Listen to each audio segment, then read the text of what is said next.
Good morning, everyone. Good morning, sir, and good morning, classmates. So, my task this morning is to present to you the life of Lee Vygotsky and his contribution to early childhood education. So, who is Lee Vygotsky? So, Lee Vygotsky was born in Belarus, which is a landlocked country in Eastern Europe, bordered by Russia, Poland, and Lithuania the same year as Paget in 1896. So he studied medicine and law at university, beginning his career as a teacher before becoming a psychologist in 1924. He was also a prolific writer, producing many articles, essays, and books on subjects concerning child development, education, and cognition of children with physical and mental disabilities.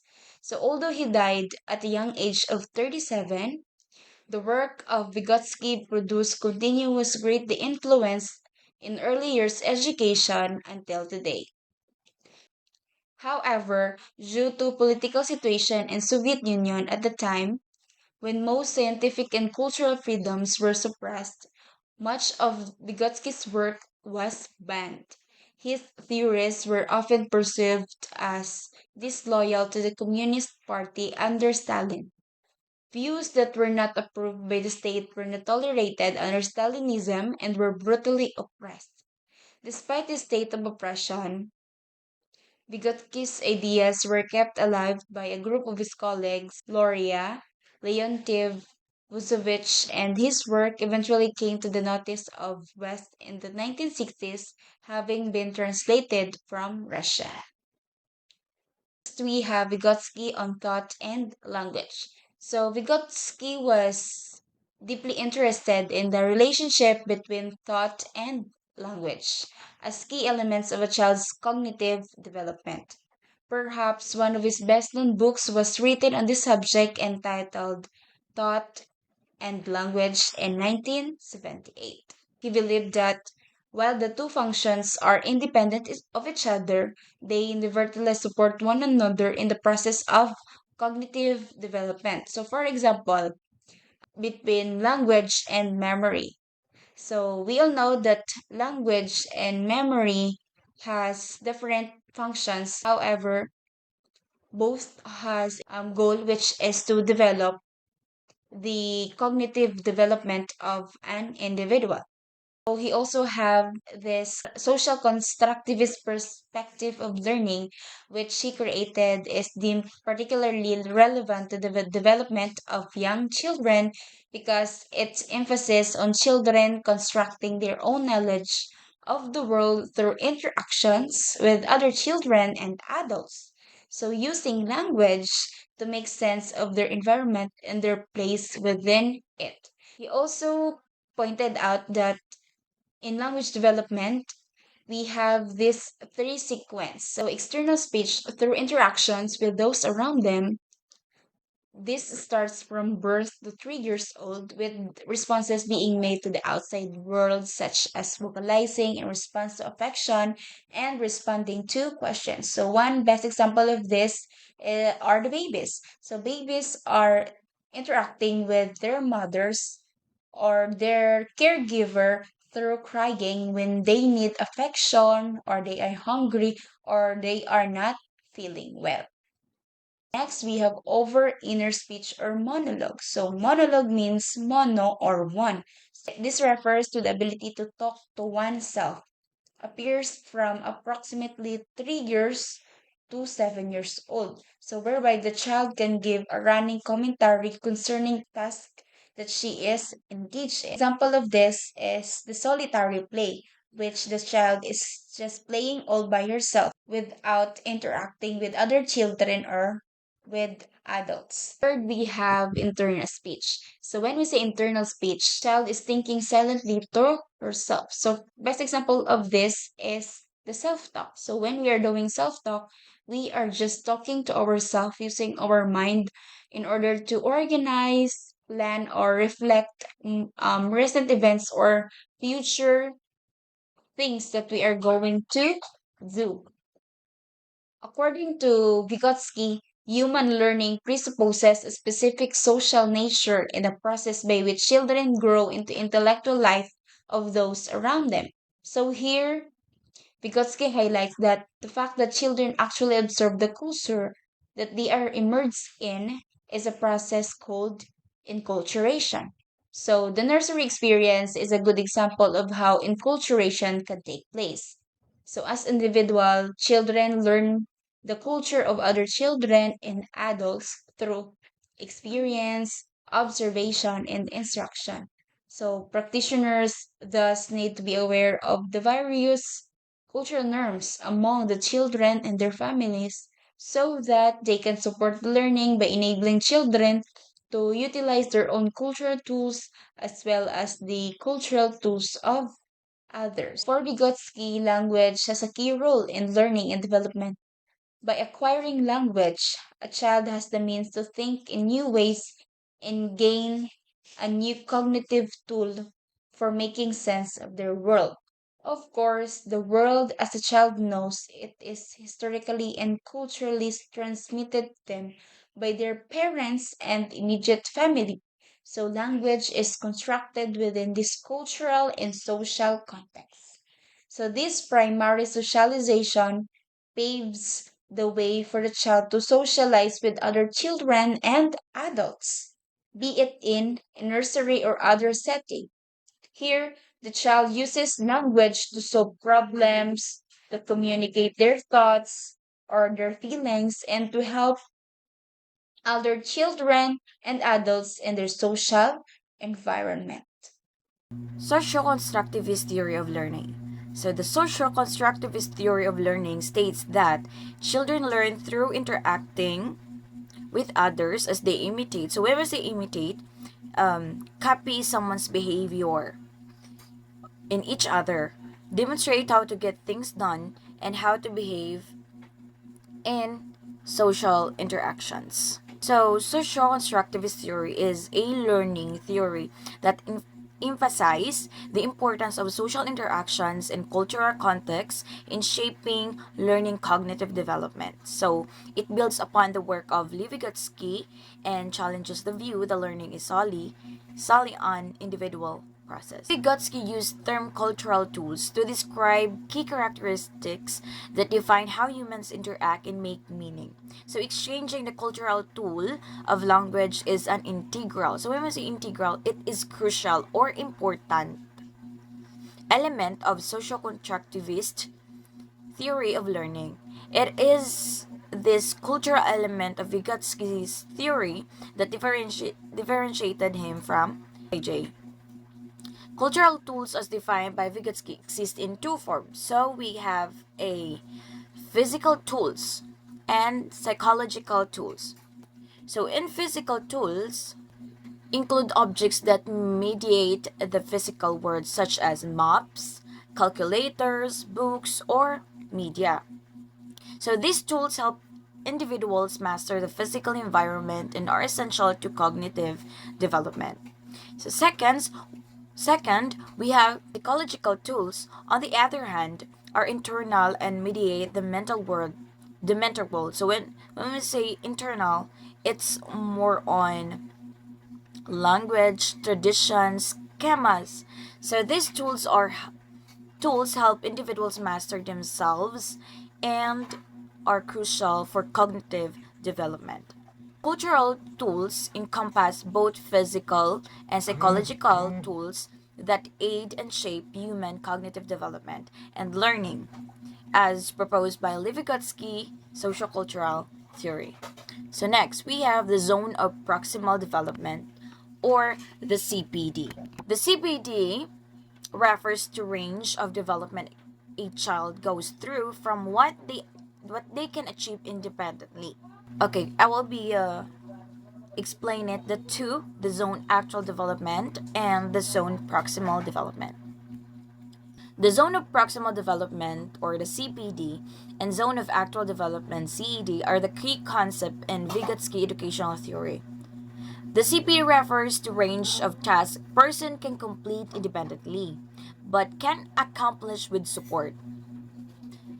So they can do a task with a guidance of a adult or a peer with the support, representing the area where instruction is most beneficial for learning just beyond one's current capabilities. So, on the other hand, the CAD is the zone where a learner has already mastered certain skills and can perform tasks independently. So, contrasting with the CPD, where new skills are being developed with assistance. In essence, the CPD focuses on potential development with guidance, while the CAD reflects the current level of mastered skills without assistance. So highlighting the progressions from what is known to what is being learned with a support. Next, Jerome Bruner's concept of scaffolding 1983 works in a similar way, hereby whereby the adult assists the child in their quest for competence and gradually withdraws the support when they can achieve the task independently. So the CPD is also useful when assessing individual children as it enables the practitioner to gain much more evidence as of the child's current capabilities when the child is in the CPD and so operating the edge of their capabilities rather than when they are in the ZAD or the zone of actual development. So we have the zone of proximal development. We have three: the zone of actual development, zone of proximal development, and scaffolding. So first, in zone actual development, the level of development a child can achieve independently without a guidance. So in here, in zone actual development, and this in this level of development, in here, child can achieve independently without any guidance or support. And next, we have zone proximal development. In here, the range of development a child can achieve with the support and guidance of more capable adult or peer. So in this zone proximal development, the child needs to be guided to some tasks that they cannot perform independently. Next, we have scaffolding. So the process by which an adult or peer provides tailored assistance to help a child reach the next level of competence. Next, we have here a pyramid. So the image below illustrate the range in child's ability within the CPD. So first, from the bottom to top, we have the task I can do even with help. So the child don't know how to do it, even even have a guidance or support of a peer or a adult. And next we have the task I can do only with help. So it belongs to CPD. So they can do task with help or support. So next at the top, task I can do all by myself. So in here we have a zone of actual development. So next we have the current early years foundation stage 2012 has a resounding resemblance to Vygotskian method as it too focuses on the child interacting with his environment and others through a play-based framework or learning. First, playing and exploring, active learning, and creating and thinking critically. Playing and exploring. So, playing and exploring involve encouraging children to investigate, experience, and discover things on their own. It emphasizes hands on learning experiences where children are actively involved in exploring their surroundings and trying things out for themselves. So, this approach nurtures curiosity, creativity, and a sense of wonder in children. So, allowing them to learn through play and experimentation. Next, we have active learning. So, in here, Active learning places students at the center of the learning process, focusing on how they learn rather than just what they learn. So it involves engaging students in activities that challenge their thinking, promote critical thinking, problem solving, and collaborations. So, active learning encourages students to participate actively in discussions, hands on activities, and projects, fostering a deeper understanding of the subject matter and enhancing retention of information. Next, we have creating and thinking critically. So, in creating and thinking critically involves developing students' ability to generate ideas, use existing knowledge to learn new things, and find innovative ways to solve a problem. So, this aspect of learning emphasizes creativity, critical thinking, and metacognition. metacognition. So, encouraging students to think independently, making connections between ideas and approaches tasks in organized ways. In organized ways. Educators help them to develop higher order thinking skills and become successful learners. Vygotsky in practice, so carrying out regular observations in order to identify each child, the ZBD, and providing sensitive support during their play. So Vygotsky in practice, carrying out regular observation in order to identify each child's ZPD and providing sensitive support during their play. So next we have joint problem solving between practitioners and children during play. Next we have giving children plenty of opportunities to engage in symbolic play. So it is important for giving opportunity children to engage in symbolic play. So we have a lot of symbolic play that can child do, providing tasks that are familiar but just beyond what they already know. So it is important to make a level up task so that the children can enhance their knowledge and their skills. So practitioners being mindful of possible cultural mismatch. The mental tools of home culture not matching up with the mental tools required nursery. So in here, cultural values guide behavior and influence how children are raised and what is considered important. So when a child's home culture differs from the dominant culture of the ECE setting, there can be a mismatch in expectations and norms around things like independence, social interactions, and classroom management. Next, we have planning and implementing activities that acknowledge and utilize children's different cultural and linguistic backgrounds. So in here, children whose home culture values collaboration, spontaneity, and social interaction may struggle with ACE settings emphasize uniformity. So self-control and individual work.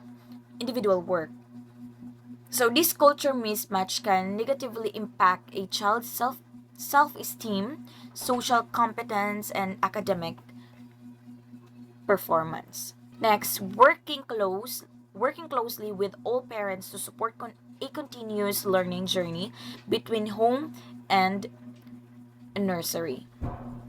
So we have here, practitioners should be aware that cultural differences is caregiving practices such as beliefs about motor development milestones can lead to a variation in when children achieve certain developmental milestones. So respecting the cultural differences is essential. Next, we have assessing children when they are in social context and engaging in collaborative play-based activity where they are likely to be performing at the edge of their capacity and displaying their true developmental level. ECE settings should make efforts to reflect the cultural diversity of the children and families they serve through the materials, resources, and experiences they provide. So this helps children develop a secure sense of their own cultural identity while also learning about other cultures. So Vygotsky contemporary legacy. So we have three in here: cultural participation, social cultural learning, the role of a support network in promoting language development. So first, we have cultural participation. Vygotsky works emphasizes the importance of cultural participation in shaping individual development. So he believed that children learn through social interactions and that their learning is influenced by the cultural context in which they grow. This perspective highlights the significance of cultural immersion and participation in the learning process. For example, in the context of language development, Vygotsky's ideas suggest that children learn language by participating in social interactions with others, such as family members, peers, and teachers, and this learning is deeply rooted in the cultural environment. So next we have sociocultural learning. So Vygotsky's sociocultural theory emphasizes that the role of social interaction and cultural context is shaping learning. So he argued that learning is a collaborative process where children learn from others, such as peers and adults, and that this learning is influenced by the cultural norms and values of the environment. So this perspective underscores the importance of social interactions, and cultural immersion in the learning process. For instance, in language development, Vygotsky's ideas suggest that children learn language by engaging in social interaction with others, such as conversation, storytelling, and play, and that these interactions are shaped by the cultural context. So, last, we have support network. Vygotsky's concept of the zone of proximal development, or the ZPD, highlights the role of support network promoting language development. The CPD refers to the range of knowledge and skills that a child can learn with the guidance of a more knowledgeable other, such as a teacher or peer or any adults that surrounds them. So this concept emphasizes the importance of a supportive environment where children can learn from the others and develop their skills. In the context of language development, Vygotsky's idea suggests that children learn language by interacting with others who provide guidance and support, such as through conversation, reading, and play. So, in summary, Vygotsky contemporary legacy emphasizes the importance of cultural participation, sociocultural learning, and the role of support network in promoting language development. His ideas continue to influence education practices and research, highlighting the significance of social interactions, cultural immersion, and collaborative learning in shaping individual development. So these are the links to other theories. So Barbara Rogoff works on the guided participation of children and cultural activities align closely with Vygotsky's emphasis of the social nature of learning. So Yuri Bronfenbrenner, ecological systems theory, which highlights the influence of multiple environmental contexts on child development. Context of child development complements Vygotsky's socio-cultural perspective. So Jerome Bruner, Next, we have Jerome Bruner, concepts of scaffolding, providing tailored support to help children reach the next level competence, is directly inspired by Vygotsky's zone of proximal development. So last, we have Jane by J, while focus on the individual child's cognitive development. Vygotsky emphasized the crucial role of social and cultural factors in shaping child's learning and intellectual growth. And that would be all. Thank you.